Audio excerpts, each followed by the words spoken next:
दिल्ली की वित्त मंत्री आतिशी ने दिल्ली के बजट को लेकर जनतंत्र टीवी से की खास बातचीत। उन्होंने कल पेश किए गए दिल्ली सरकार के बजट को राम राज्य के कॉन्सेप्ट से जोड़ा। उन्होंने बताया उनकी सरकार ने इस बार भी शिक्षा, स्वास्थ्य और महिलाओं पर विशेष जोर किस तरह से दिया है। क्या कुछ उनकी तरफ से कहा गया, देखिए। दिल्ली की वित्त मंत्री आतिशी जी, जिन्होंने कल जो है सरकार का 10वां पूर्ण बजट पेश किया। मैम, सबसे पहला सवाल, क्योंकि जब भी दिल्ली सरकार का बजट आता है दिल्ली की जनता को काफी उम्मीदें रहती हैं। क्या इस बार का बजट भी दिल्ली की जनता के नाम?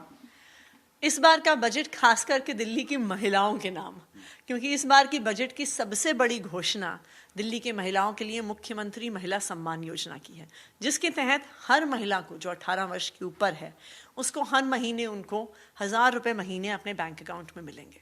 मुझे लगता है कि ये देश की क्या दुनिया की सबसे बड़ी महिला सशक्तिकरण की योजना होगी। इसके साथ साथ क्योंकि इसमें थोड़ा सा टर्म्स एंड कंडीशन भी रखी गई है, उसको भी अगर दर्शकों को आप बता दें।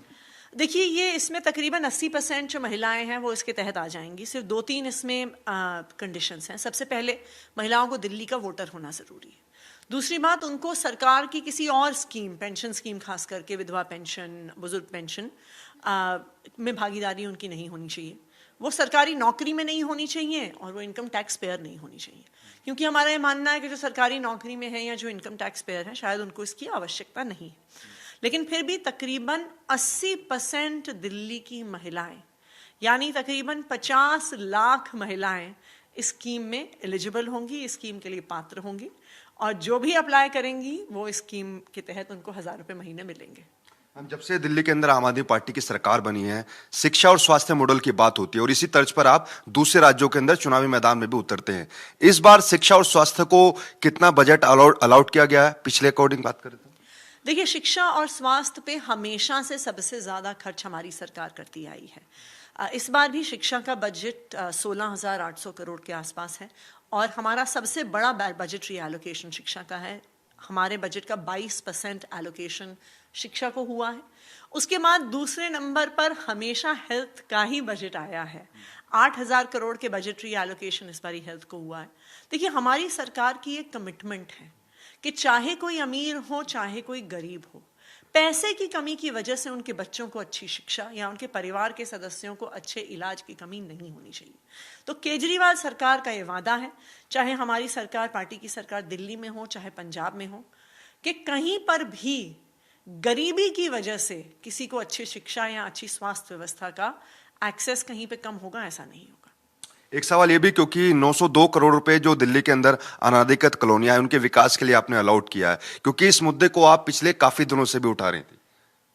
देखिए, अगर आप अनाधिकृत कॉलोनी, जो हमारी अनऑथराइज्ड कॉलोनीज है, उनका इतिहास देखिए तो वो ना, उनको हर चुनाव से पहले एक चुनावी झुंझुना मिल जाता था किसी भी पार्टी के हाथों कि जी अब आपको रेगुलराइज कर देंगे, अब आपको कागज दे देंगे, इस बारी तो हो ही जाएगा, नहीं पिछली बार नहीं हुआ, इस बारी तो पक्का हो जाएगा। हर बारी झुंझुना किसी ना किसी सरकार के द्वारा अनऑथराइज्ड कॉलोनीज को दिया जाता था।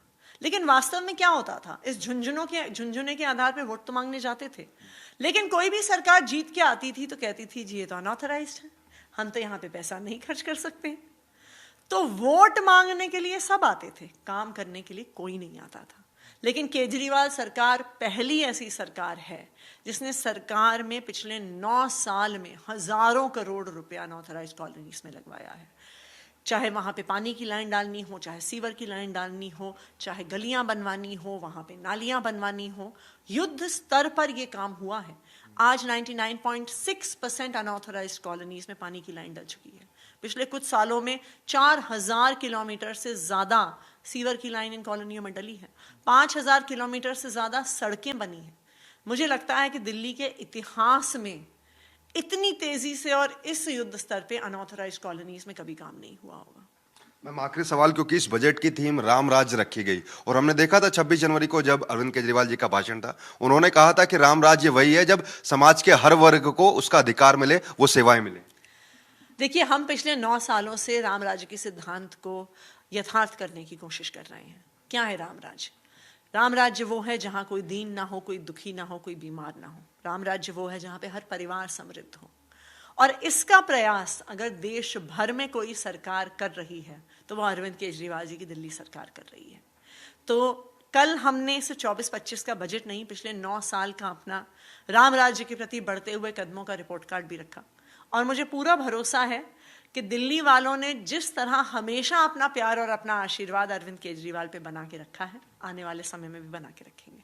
बिल्कुल शुक्रिया बातचीत के लिए, क्योंकि ये दिल्ली सरकार का बजट हमेशा दिल्ली की जनता के लिए रहता है और अब ये 10वां बजट पेश किया गया है साल 2024 और 25 के लिए। देखना दिलचस्प होगा कि जो योजनाएं इसमें निकाली गई हैं, चाहे उसमें महिलाओं के लिए 18 साल से ऊपर की जो महिलाएं हैं उनको प्रति माह 1000 रुपये देने की बात हो, या फिर जो दिल्ली के अंदर दूर दराज के गाँव की सड़कों के निर्माण के लिए भी काफी बजट इस जो है अलॉट किया गया है। कैमरा पर्सन विजयपाल के साथ नमित त्यागी, जनतन टीवी, दिल्ली।